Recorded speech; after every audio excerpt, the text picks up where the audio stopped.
we are now waiting for Steve Hofmeyr to lead in song. He's also full of humor. The man has got no fear. Okay, so.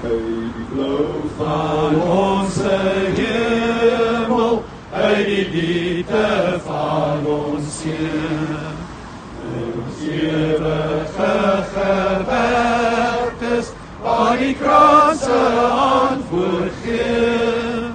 In ons verlate vlaktes, met die kreun van ons waal. Reis die stem van ons geliefdes, van ons land Suid-Afrika. Ons sal antwoord op jou roepstem, ons sal offer wat jy vra. Ons sal lewe, ons sal sterwe, ons vir jou Suid-Afrika. Iemand sê amen! Amen! Ja.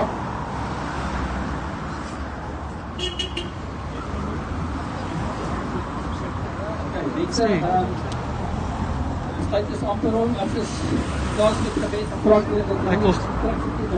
Ek saai uit Amerika toe, nie 2 woorde van mense. Al my private wat die kom sit my so dit op die trailer. I'm trying to get an interview. Obviously, we have a problem with security, as you can see. We are security. We're playing now.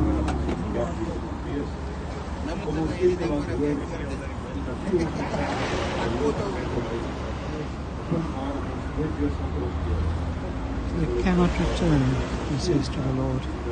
We're at the point of no return. And we need to hear your voice. We come to you in humility.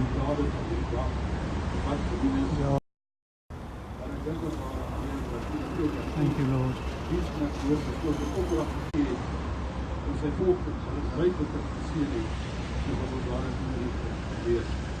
En ek wil daardie woorde vandag herhaal en dit ook so Vader op elkeen se hart skryf dat Here ons dit nooit in ons harte uit sal laat. Daarom bid ons dat ons saam seën. Please bless us, Lord. We pray to you, Father. Please protect us and bless our actions. Amen. Steve, jammer, ek's Janie Meyer. Ja, Janie, goed. Daar's ek dink 'n paar miljoen mense oor die wêreld. Dis my periscope, ek het nogal taamlik baie. Fantasties. Ek wil jou baie geluk wens. Dit lyk vir my jy het nie 'n haar van vrees op jou kop nie. Is dit korrek? Jy's vreesloos. Ek is redelik vreesloos. Ek weet waar my swakpunte is. Ek doen dinge nog steeds ter beskerming van my familie. Ek dink ek kry meer moorddreigemente as baie politici in Suid-Afrika. Ek kan nie die Suid-Afrikaanse samelewing se belastinggeld gebruik om my te beveilig soos Julius Malema mag nie. So I try and look fearless, but I suppose at the end of the day, we all have families, we all take care of them. But I believe there's a lot of things to be done, and by doing nothing, we're not going to get there. We just heard a beautiful prayer there where the gentleman said, God, we have done what is possible. We now leave in your hands what is impossible. And I want to be part of that first group who can do the possible. Fantastic. So how do you feel now after this event? There's some uptake here. Well, the most important part of this event, and the second time we come here, is we come here on the cue of an international community who is recognizing what is happening here. Now, I know every country in the world, from where you are watching especially, have their own problems. But so we are extremely grateful if you still have the time to look at our problems in South Africa. Our problems are not unique in the way and the possibility that it can be your future the day that open borders make you the minority in your own country. Yeah, I had family who were communists and cousins and nieces, and I'm totally the opposite. And the one guy was Nelson Mandela's legal representative. My niece is whenever there's a conference at ANC, then there's a lady sitting in front. She chairs the meetings, etc. I have sat in conversations with them talking to the Brits, there are plenty of British communists. You still are.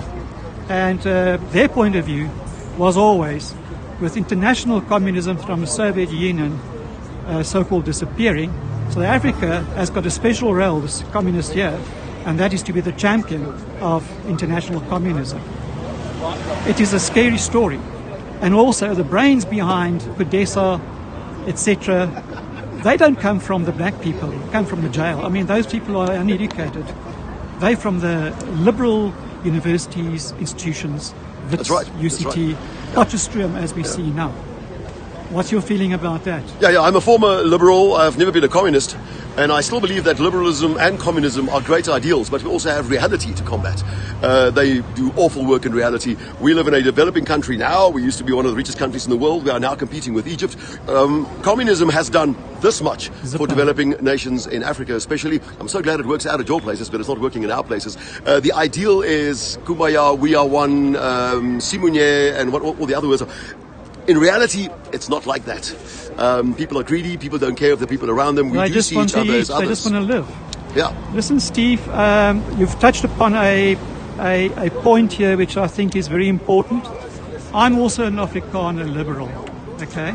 But I'm an Afrikaner and I believe in God. I don't believe in abortion. And those are, as far as I'm concerned, just normal human choices.